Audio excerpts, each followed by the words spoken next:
তারা যদি হরিনাম না দিতে চায় সর্বপ্রথমে কি করিবে জানিস?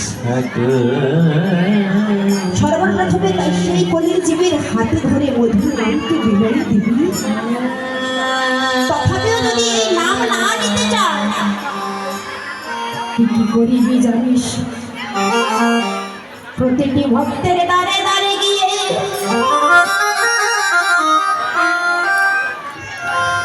মধুমাখা হরি নাম কৃষ্ণ নাম দিয়ে